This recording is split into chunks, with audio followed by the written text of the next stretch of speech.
Դե ինչ Նիկոլ, առաջարկել է Կարապետյանը փոխվարչապետի պաշտոն 18 թվականին։ Կարապետյանի հետ մեկ ուսարանում եղել եմ հանդիպում, ճիշտ է, կներեք, մոռացել եմ։ Նոր հոգևորականներ են բերման ենթարկել։ Հայ շնորհքը դուրս եկավ, ստացվում է 7։ Շնորհքը բերմակրտիչը դուրս են եկել։ Առանց հաց չենք մնա, չէ։ Սոված չենք եղել, չենք լինի։ ԱԱՑ-ն շնորհքով հրավիրեց բանավեճի 9-9 տղաներին։ Օրինարության երկրորդ։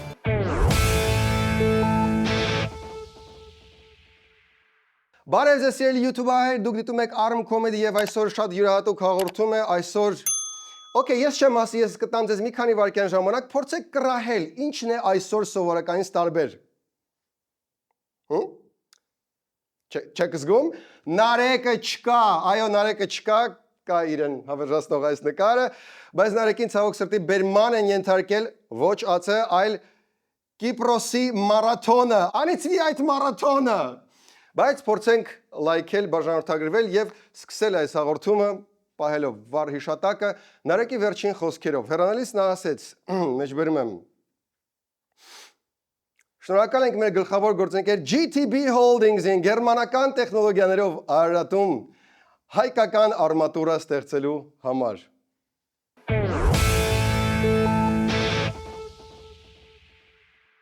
Ինչու է պետք մեքենայի հարցում ներվերն անջատել եւ վստահել Sky Motors-ին։ Նախ այստեղ առաջարկում են լիարժեք տեխնիկական սպասարկում, այսինքն դիագնոստիկայից մինչև հենց բոմ տեխնիկական սպասարկում։ Համակարգչային ախտորոշում, յուղերի ու ֆիլտրերի փոխում, արգելակման համակարգի սպասարկում եւ կախոցքի ստուգում։ Անձամբ ես չգիտեմ այդ ինչա, բայց ակնհայտ է, որ ինձ այնց լավ են դա անում, ինչպես նաեւ սարքավորումներ ու մասերի փոխարինում։ Մի խոսքով ինչի կարիք ձեր մեքենան ունի, արվում է մեկ տեղով եւ շատ պրոֆեսիոնալ ձևով։ Հանգիստ դիմեք, ասեք մենք ենք ուղարկել։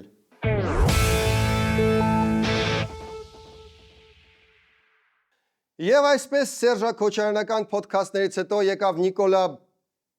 ինքը մենակա, Նիկոլական 5 ժամանոց արձագանքը, տարբեր տեղերից, արժեից եւ այլն, բայց կպսես իրար 5 ժամ է դառնում։ Նախ Փաշինյանը արձագանքեց նրան, որ իրեն առաջարկվել է փոխվարչապետի պաշտոնը։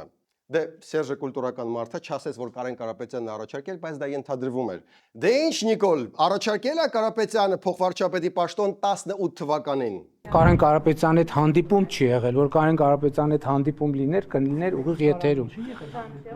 Հա, Կարեն Կարապետյանի հետ մեկ ուսարանում եղել եմ հանդիպում, ճիշտ է, կներեք, մոռացել էի։ Մոռացել է, լսում ես,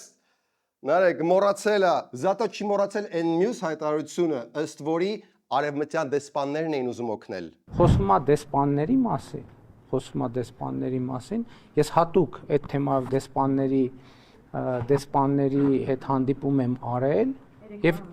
երեկվա հավաքն նկատի Չէ, հողափոխության ժամանակ։ Տակ, լրագրողներ, մի հատ հավաքվենք, 18 թվականն է եւ իշխանության չհավակնող Սերժը դառնում է վարչապետ եւ ԵՄ դեսպանները հետաձգում են նրան շնորհավորելը։ Իրանք հանդիպում են ուզել ինձանից եւ այդ հանդիպման հիմնական նպատակն եղել է, որ իրանք ասել են կարող ենք օգնել, աջակցել, ես ասել եմ անընդունելի է ինձ համար։ Ես Հայաստանի ներսում օտարերկրյա դեսպանների միջնորդության կարիք չունեմ։ Ձերի հետ փուրը տվեց վագոնով ԵՄ դեսպաններ։ Հիշեցնեմ, որ ոչ մի դեսպան իրավունք չունի միջամտել ներքին գործերին երկրի։ Բայց վերադառնանք Կարեն Կարապետյանի պաշտոն առաջարկելուն։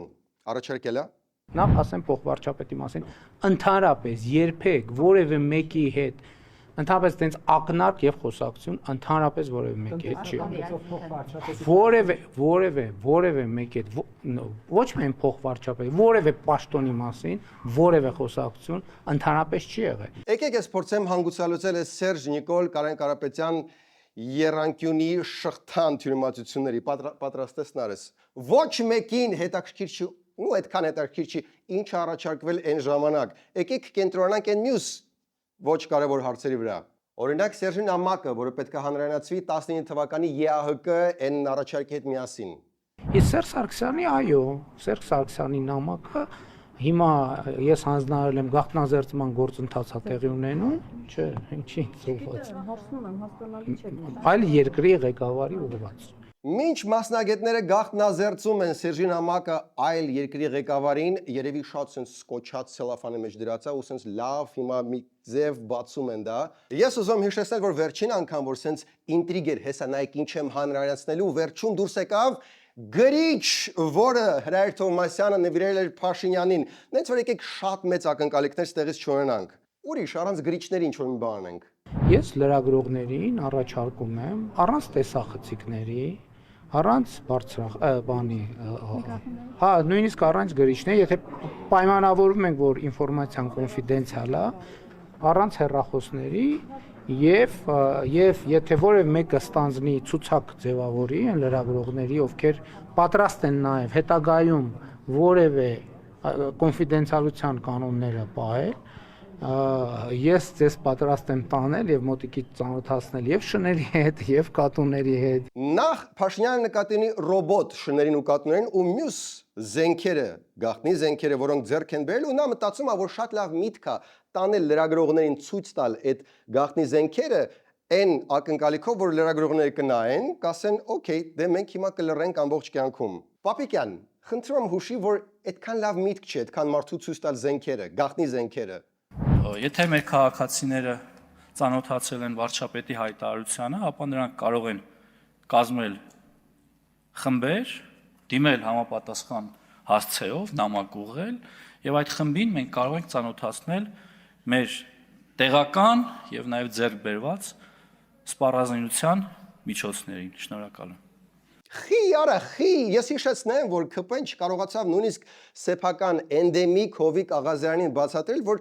չարժի ներսում կուտակված ինչ-որ խոսակցություններ արտահոս կանել ու հիմա ցանկացողներին տանում են։ Մի հատ սրվենք։ Նոր հոգևորականներ են բերման ենթարկել։ Քանի որ առավոտից լուրեր են տարածվում, որ 8 հոգևորական այս պահին ներսում է, հայր շնորհքը դուրս եկավ, ստացվում է 7։ Այսինքն Տեր-Մկրտիչը դուրս են եկել։ Տեր-Մկրտիչը դուրս եկավ։ Արագածոտնի մատից, մյուսները գալի են վաղ։ Կարևորը հայր շնորհքին բաց թողեցին։ Շատ շնորհքով ոստիկաններ են։ Մյուս կողմից ոստիկանությունը հիմա մնաց առանց հայր շնորհք, այսինքն անշնորհք, բոom։ Հիմա Նարեկը լներ զրնգուն ծաղով կլսներ ստուդիան, բայց Նարեկը չկա, ինչպես նաև չկա հայր շնորհքը։ Okay, մի հատ լավ լուր Արման Բաբաջանից ունենք։ Հայաստանում Միացյալ Նահանգների կենտրոնական հետախուզության վարչության եւ Մեծ Բրիտանիայի գաղտնի հետախուզական ծառայության աջակցությամբ ստեղծվել է արտաքին հակահետախուզական նոր ծառայություն։ Հայեր, շնորհավոր, բայ եկեք մի հատ նշենք ծրուն, մի 6-ը միացել են հակահետախուզական ծառայություն են միասին ստեղծել Հայաստանում, եկեք շնորհավորենք եւ մաղթենք Արման Բաբաջանին ուղեղ եւ հոգեկան առողջություն եւ այդքան էլ լրիվ է։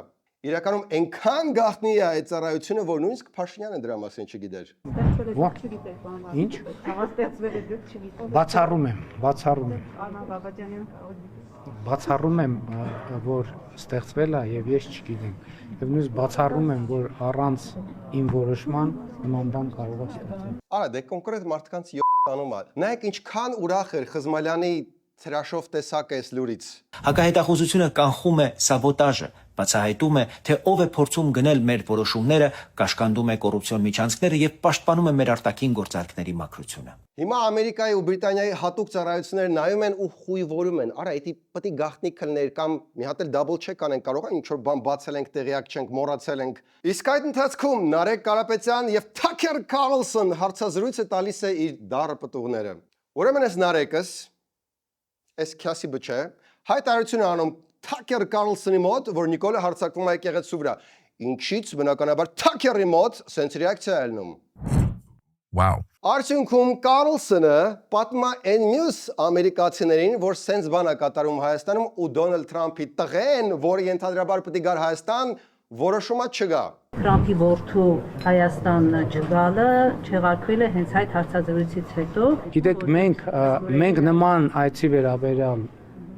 հայտարարություն չենք արել, ով հայտարարություն արել է, թողնային բարձրաբան։ Մի հատում կարելի է հարցնել, ով է տեղյակ սենց բաներից, Թրամփի տղեն գալու է, թե չէ։ Հայաստանում Միացյալ Նահանգների կենտրոնական հետախուզության վարչության եւ Մեծ Բրիտանիայի գաղտնի հետախուզական ծառայության աջակցությամբ ստեղծվել է արտաքին հակահետախուզական նոր ծառայություն։ Ահա ստեղծվել է, դե ուրեմն թող Բաբաջյանը իր երևակայական ընկերներին այդ հետախուզությունում մի հատ դիմի հարցնի, եղել է տենց բան թե չէ։ Իսկ այդ ընթացքում դատախազության երկար ձեռքերը հասան ավելի երիտասարդ նախկիններին։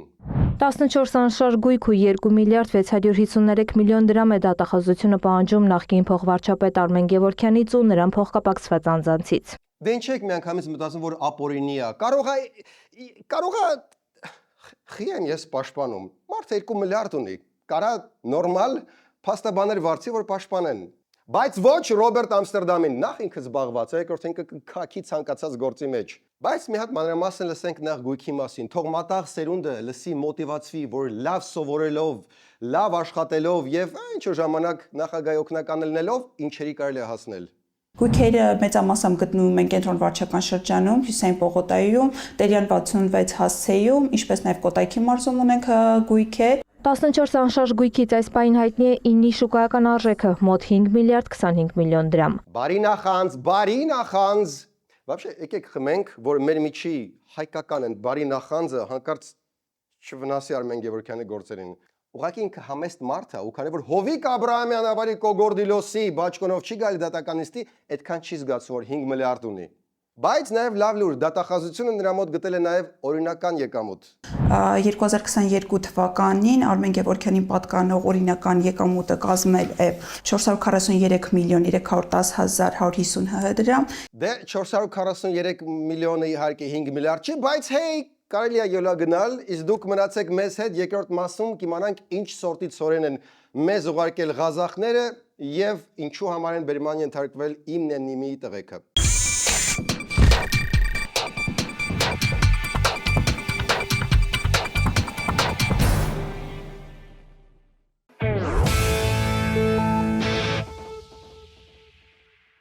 Մեզ շրջապատում են ծխող մարդիկ, ու դա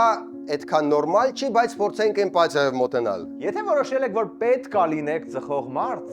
ապա գոնե հարգեք սեփական ծխելը, գոնե վայելեք դա։ Երբեմն տենում ես, որ պամիդոր վաճառողը ճկրած 5 կիլո է կշռում ու միաժամանակ մզուցնում է սիգարետ։ Արա խի, առանց էլ թունավորում ես քեզ, գոնե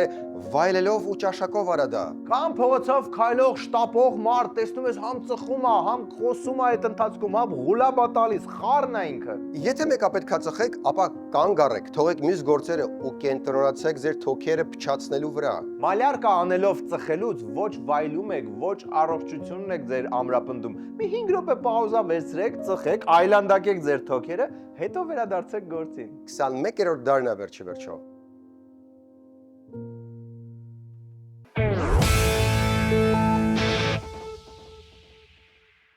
Դե չմոռանանք ինչի համար ենք հավաքվել, ամբողջ շաբաթ հաս չեմ կերել այս բուրգերի խաթր։ If you know, you know.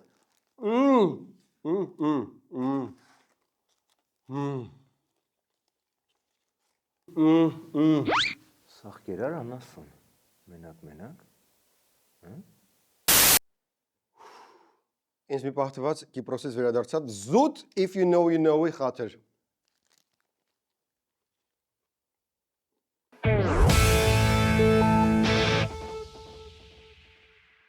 Եվ այսպես երկար չտևեց ղազախական ցորենի հետ կապված էյֆորիան, որը в принципе ոչ էլ առանձնապես կար, իշխանությունը ասում է շատ լավ է, անդիմությունը ասում է շատ վատ է։ Okay, մի հատ բացասականից սկսենք, ով կար ամենահոռի ռեպորտաժը տա ցորենի մասին։ Էկոնոմիկայի նախարարը, որ 5 օր առաջ հպարտությամբ պատմում էր, թե ինչպես է 32 տարում առաջին անգամ հացահատիկով բեռնված գնացքը Ադրբեջանի տարածքով ժամանել Հայաստան, այսօր փոխել է պոպուլիստական խոսույթը, երբ հայտնի է դարձել, որ ներկրվածը այդքան էլ հացահատիկ չէ, այլ 4-րդ կարգի ցորեն, որը հիմնականում օգտագործվում է որպես անասնակեր։ 4-րդ կարգի ցորեն ձեռեք առնում, արա մեզ խոստացել են առաջին կարգից ինչ։ Նարեկ ասում է, որ մեզ խոսք չեն տվել։ Ժողովուրդ ջան, չգիտեմ ինչից եք զարմացել, բայց Հայաստան միշտ եկել է ու կգա եւ առաջին կարգի, եւ երկրորդ կարգի, եւ երրորդ կարգի, եւ չորրորդ կարգի ցորեն Facebook-ում գրել է Գևորգ Պապոյանը։ Պապոյանը ստեղ հերիք չի, մենք չափազանց երկար ենք սպասել ղազախական ցորենի, որ մեզ դեմ տան 4-րդ կարգի ցորենը։ Այդ Նիկոլն է, չէ՞ պատվիրել։ Այդ նախ այդ գնումը իրականացրել է կառավարությունը չի իրականացրել, այդ գնումը իրականացրել է մասնավորը իր կարիքների համար։ Այսինքն գնացել է շուկա, ապրանք առել, կառավարությունը կառավարության բանակցությունների արդյունքում ճանապարհ է բացվել։ Հա, բայց մենք 4-րդ կարգի համար ենք ստեղծել TRIP-ը։ Ոստեղ, չնայած որ 4-րդ կարգի էր, մեկը Ռուսաստանը մի փոքր խանդի տեսարան արեց։ Ու ոչ մեկ այդքան լավ չի հնչեցնի խանդի տեսարանը, որքան ԿՊ-ական Բաբկեն Թունյանը։ Հայտնի դարձավ, որ Ռուսաստանի արտաքին հետախուզական ծառայությունը տարածել է հաղորդագրություն, որի իմաստը հետևյալն է, որ Հայաստանը պատրաստվում է ցորեն գնել Ուկրաինայից, ընդ որում կրկնակի թանկ գնով ի վնաս իրեն, եւ դրա պատճառը այն է, որ Հայաստանը այդ տարբերակով ցանկանում է Ռուսաստանից կտրվել եւ այդ բարձր գինը փոխհատուցելու է Եվրոպայից ստացած ֆինանսավորման հաշվին։ Ասենք ռսի շար, էլի, 2 անգամ ավելի թանկ։ Էլ չեմ ասում, որ ցորենը պատվել է մասնավոր ընկերություն, որի նպատակը պետք է որ լինի ավելի շատ փող աշխատելը, ոչ թե Ռուսաստանին պատժելը։ Իսկ կարող է սա տրոց է։ Վլադիմիր Պուտինի մամլոք արտուղար Դմիտրի Պեսկովը մեկնաբանելով այս հարցը ըստ էության չի հերքել եւ անդրադառնալով այս թեմային նաեւ ասել է, որ որպես կանոն արտաքին հետախուզական ծառայության հայտարարությունները մերկապարանոց չեն լինում։ Մի հատ պետքա շտապ տրաս անել Ռուսաստանին։ Հայաստանը երբեք չի հրաժարվի Ռուսաստանից ցորեն ձեռք բերելուց։ Չէ, այն մի հատ լավ ձևերով, մի հատ յուղոտ բայց չկա այնտեղ։ Պաշտոնապես ասում եմ, բայց Հայաստանը երբեք չի հրաժարվի նաև տենաց շուկայում, էլ ինչ կա։ Դե վերջացավ, բայց մի հատ էլ Ռուսաստանի հետախուզությունը տրաս հանենք զուտ Արման Բաբաջանի խաթր։ Իրանց արտաքին հետախուզական ծառայությունը 2022 թվականի գարնանը ասում էր բացառված է, որ սահմանին էսկալացիա լինի, որովհետև հապկը ընդեղ է։ Շախ եւ մատ։ Բայց այդտեղ մի հատ հարց մնաց օդի մեջ։ Մենք այս լարվածության արդյունքում առանց հաց չենք մնա, չէ՞։ Ով կա հաց ուտելու գծով մի հատ կոմպետենտ մարդ իշխանության մեջ, թող ասի, էլի։ Որ հարգելի գործընկերներ, հացի խնդիր չկա, սոված չենք եղել, չենք լինի։ Okay, ճիշտ հասկացա, որ ուտելը տեղն է ալնելու, առանց հաց ուտել չենք մնա։ Հացի խնդիր չկա, սոված չենք եղել, չենք լինի։ Ու նի դայ բոգ մի օր սոված մնանք։ Դե բայց եթե սոված մնանք կա, if you know բուրգերներ։ Բայց չենք շեղվում։ Այդ ընթացքում ԱԺ ելույթից ուշացավ Անդրանիկ Քոչարյանը։ Իսկ ինչ եղավ հետո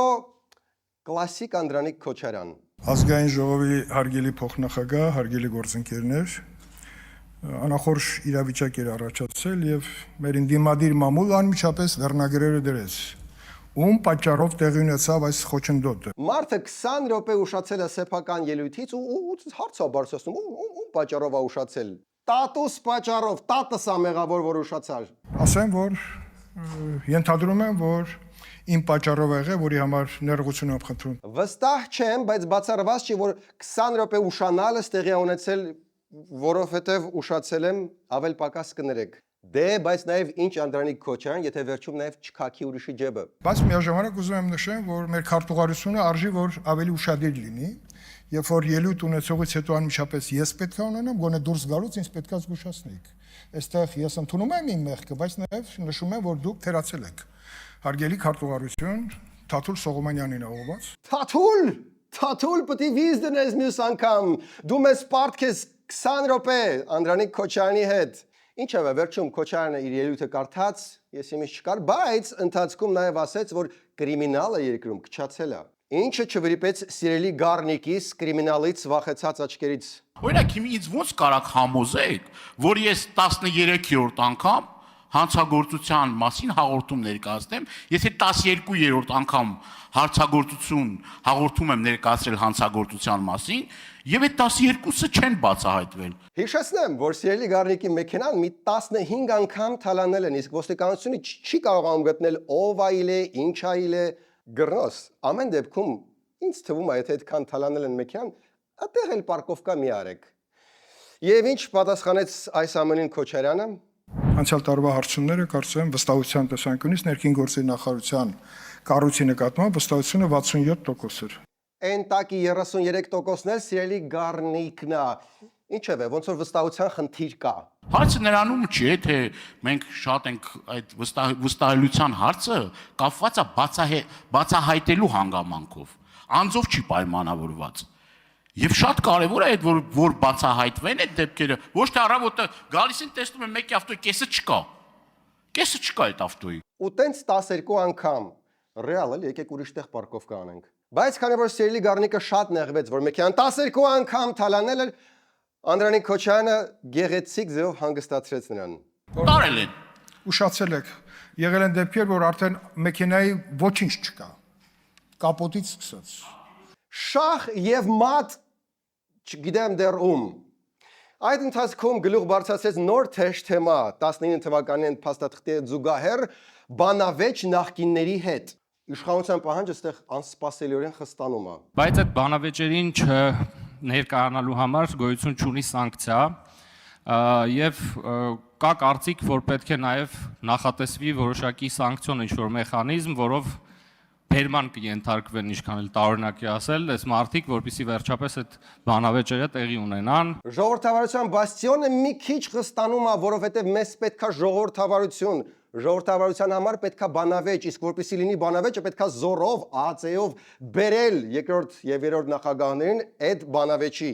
որպեսզի լիարժեք դառնա բաստիոնը։ Ինչ կասի ժողովարչապետը։ Իհարկե, տենց մի քիչ զվարճալի հնչեց բերման ենթարկել բանավեճի։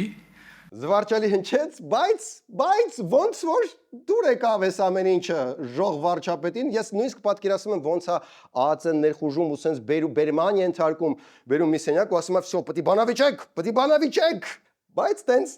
երևի չի լինի։ Ամեն դեպքում Փաշինյանը ասաց, որ բանավեճը արդեն տեղի է ունենում։ Տեսեք, այդ մարդիկ մի կողմից ասում են, որ ինձ հետ բանավեճելու բան չունեն, բայց հենց սկսում են խոսալ 4 վայրկյանից, ինչ որ խոսում են, ամբողջ ինձ հետ բանավեճ է։ Դե փաստորեն բանավեճը տեղի է ունենում ուղղակի հերվից հեռու, նենց որ ստիպողաբար բերման ենթարկելու կարիք չկա։ Փոխարենը բանավեճի հրավիրելու պրակտիկա եղավ մի ուրիշ տեղ այս շաբաթվա ընթացքում ԱԱԾ-ն շնորհքով հրավիրեց բանավեճի իմնեմնիմի տղաներին։ Հիմա տեսեք իմաստը sense տանելու, որ հոդվածով են տանում։ Խուլիգանության երկրորդն։ Հա, խուլիգանության երկրորդն։ Նախ նկատենք դրականը, այլ ասֆալտին չեն փռում, այս անգամ ուղղակի ձեռքերն էին ոլորել։ Ենթադրում եմ, որ խուլիգանության տակ ստեղ նկատի ունեն հայհոյել է YouTube-ի եթերով, ուստեղ հասկանալի չի ինչ են ձեռքերը ոլորում, որ չկարողանա հայհոյել։ Ուստեղ օթից կախված մնում է մի հարց. ով էր բողոքել, ով էր այդքան ազդվել հայհոյանքից, որ չդիմացավ, բայց այս հարցը այդքան երկար չտևեց։ Ես չեմ կարծում, որ մենակ իմ հաղորդման հիման վրա է, վստահ եմ, որ այնտեղ ուրիշ առիթներ եւ պատճառներ կլինեն, բայց այո, ես հաղորդում եմ ներկայացրել եւ լրիվ տրամաբանական եմ համարում, այսինքն եթե սպառնալիք է հնչում, ես ինչ պետք է անեմ, կամ այն խուլիգանությունը, որ իրենք իրենց թույլ են տալիս եթերով, կամ մարդկանց անձնական կյանք, ընտանիք, անկողին։ Ինձ սկսում է թվալ, որ Ալեն Սիմոնյանն է ներկայացրել բողոքը, նույնիսկ կռահում եմ ինչի համար, չնայած չգիտեմ երբ են մտել անկողին, բայց Սերժի 7 ժամանոց ոդքասթից հետո եղել է այլ եթեր, որտեղ հնչել են հայհոյանքներ։ Հիմա պետք է հասկանանք, որ հայհոյանքի դեպքում օքեյ է բերման ենթարկել, որի չէ, որովհետև ԿՊ-ից առայժմ ոչ մեկ քրֆելու համար բերման ԱԱԾ-ի կողմից չի ենթարկվել, իսկ հայհոյանքներ եղել են ամեն կողմից։ Ես չի կարող չդիմել եւ դիմելու եմ եւ դիմել եմ լավ եմ արել, բայց ինչ պետք է անեի։ Զուտ էքսպերիմենտի համար առաջարկում եմ ԿՊ-ից ու ԿՊ-ա մերձ զանգվածներից հայհոյանքներից տուժած քաղաքացիներին նույն ձևով դիմել ոստիկանություն ու տեսնենք քանի հոգու են sense ձեռքերը ոլորելով տանում ԱԱԾ-ով եւ այլն։ Այս նույն հարցը ես կտամ այս կիրակի Ալեն Սիմոնյանի հետ ոդքասթին, ավելի շուտ կտայի հարցի, եթե նախքան այս դեպքերը ձայնագրած չունենք ոդքասթը։ Բայց վերադառնանք խուլիգանությունը։ Այ օրինակ խուլիգանության շատ ավելի ակնհայտ դեպք, որը մեմ է դարձել Երևանում։ Cause I don't give a fuck what you say. Yeah, I'ma do shit my way. So you can go kick rocks, I'ma stack bricks up, build what I want to make. Yo, I got a lot of shit to say, so I'ma do this every day. I'll be writing things until I'm fucking buried in my grave. 6 feet deep under, but my body won't decay. Cause my messages are timeless, so they'll put them on display. Oh yeah, I rap with a certainty. Ինչքան ավելի հաճելի կլներ տեսնել, որ այս երիտասարդներն են բերման ենթարկում, բայց չեն կարող, որտեղ նրանք կախվելիս չեն քրֆել իշխանությանը։ Այնպես որ չգիտեմ ինչ եղավ նրանց հետ, մնացեք մեզ հետ։ Հա, հասկացա, օքեյ, պոզիտիվը քիչ էր։ Եկեք մի հատ դրական լրով բարձրաճրենք։ Սյունիքի նախկին մարզպետ ՀԿ-ական Սուրիկ Խաչատրյանի Ուլնեցի փողոցի այս երահար առանձնատան շուկայական արժեքը ավելի քան 1 միլիարդ 77 միլիոն դրամ է գնահատվում։ Դե քանի գնահատել եք կարող է միանգամից խլեք ու տակ ժողովրդին նարեկին վերջապես նորմալ վազելու կոշիկ առնենք։ Դատախազությունն ընդհանուր առմամբ 5 անշարժ, 3 շարժական գույք ու 6 միլիարդ դրամ է պահանջում բռնագանձել նախկին մարզպետից։ Ընդ որում նշված բոլոր անշարժ գույքերի միջին շուկայական արժեքների հանրագումարը կազմում է ավելի քան 2.5 միլիարդ դրամ։ Ահն, հեղափոխությունից 7 տարի չանցած արդեն խլում են Լիսկայի սեփականությունը։ Հիշեցնեմ, որ Լիսկան Նիկոլին իշխանության բերողներից մեկն էր, որովհետև իմ իմանալով Սյունիքը քվեարկել է Նիկոլի օգտին, զուտ որովհետև այդքան զզվում էր Լիսկայից։ Բայց զատո, ինչպես ասում էր Սերժը, շատ հաճելի կուլտուրական ազնվորություն։ Փողը մի խոսքով հաստատ խլում ենք, թե Հովիկ Աբրահամյանն ենք անում։ Այսինքն համապատասխան գույքերը ձեռք են բերվել պաշտոնավարման ընթացքում եւ դրանից հետո, եւ քանի որ օրինական եկամուտներով չեն հիմնավորում, ենթակա են բռնագանձման։ Ով կմտածեր, որ Լիսկան այսքան օգուտ կտա երկրի տնտեսությանը, ընդամենը 54 քրեական գործ 7 տարի հեղափոխությունից հետո, ու Լիսկան արդեն լցնում է բյուջեն։ Իսկ դուք չեք լցնում այդքան, ինչքան Լիսկան։ Մնացեք մեզ հետ։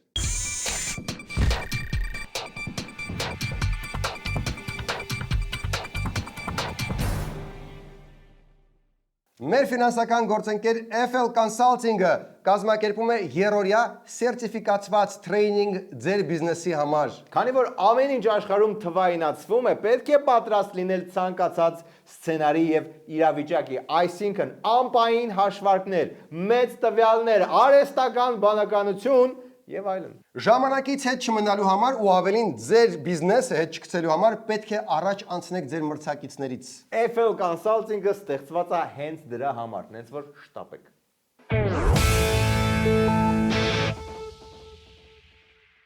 Մեր գործընկեր Domus-ը ներկայացնում է Teka բրենդը, գերմանական որակ ու 100 տարվա պատմություն։ Ձեր տան կատարյալ խոհանոցային տեխնիկան ձեռք բերեք Domus-ից։ Ու հիմա ունեն նոր առաջարկ նոյեմբերի 14-ից 16-ը նոր գժական գնիջեցում մինչև 25% Teka բրենդի վրա։ Ու հետն էլ 16 ամիս անտոկոս ապառիկ։ Դες որ ես առհասարակ գաղափար չունեմ, թե դուք հիմա ում եք սպասում, շտապեք։